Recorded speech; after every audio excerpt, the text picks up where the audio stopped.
Je vous propose de, chacun à tour de rôle, vous allez présenter la façon dont vous avez introduit votre atelier, comment vous l'avez animé, vers quoi vous avez essayé de l'objectiver.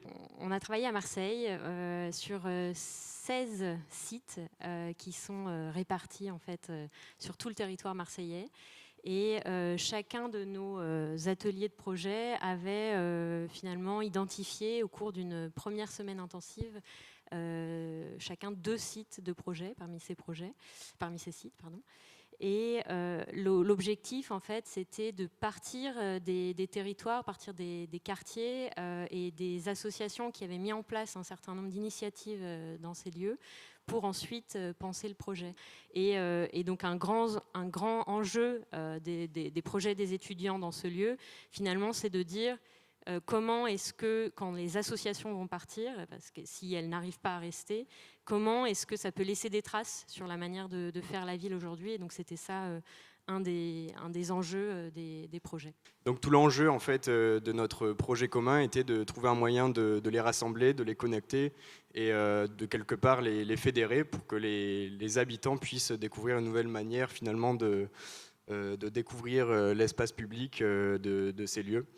Et pour cela, nous avons créé un projet donc avec mon binôme qui est absent, donc Martin Jans, pense à lui.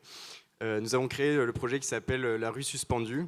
Et donc, on mentionnait tout à l'heure la notion de rue, et c'est finalement peut-être l'espace principal de convivialité que l'on connaît dans nos villes. On habite la rue, et là, l'idée, c'était de la faire en fait percuter l'ensemble des bars pour y créer des situations à chaque fois différentes. Et du coup, cette rue avait un niveau de sol qui était horizontal.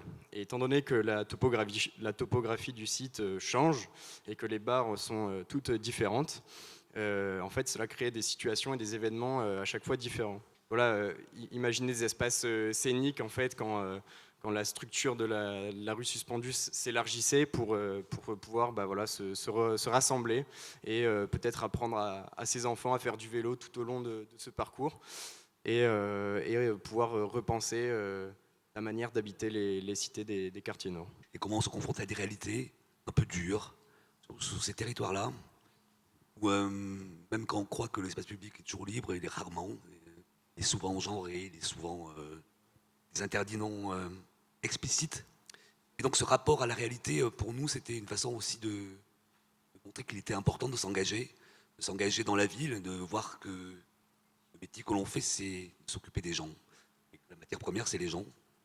Et ce qui est intéressant aussi, c'est d'avoir ces interfaces avec des acteurs, pas toujours institutionnels, souvent aidés par l'institution, mais quand même des gens qui ont choisi de prendre les chemins parallèles pour proposer des alternatives, soit dans des phases de préfiguration, d'autres d'être l'envie de partager une autre histoire. Voilà.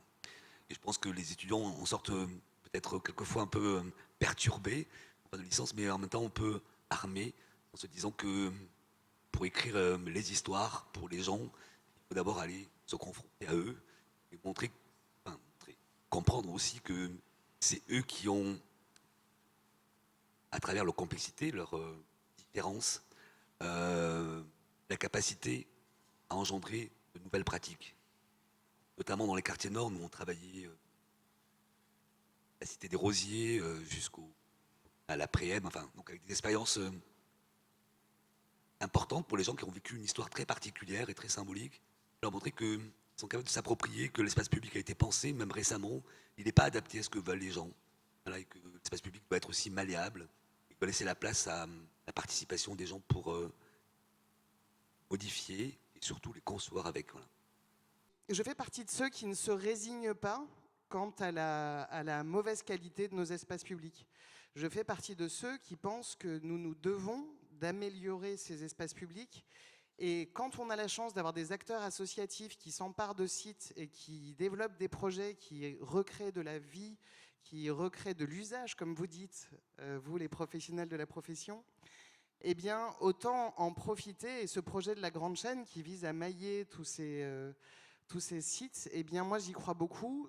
Je ne peux pas aujourd'hui, au nom de la ville, prendre un engagement clair et définitif sur la suite qui pourrait être donnée à ce travail, Mais en tout cas, ce que je peux vous dire, c'est que moi, je peux m'engager aujourd'hui à faire le lien pour que ces travaux soient présentés directement à la ville, parce que je pense que c'est de cette manière-là qu'on va pouvoir résoudre nos problèmes. Je pense que si jamais c'est seulement si on s'empare tous, des questions qui sont les nôtres, qu'on pourrait y arriver. La ville de Marseille seule, c'est certain, n'y arrivera pas.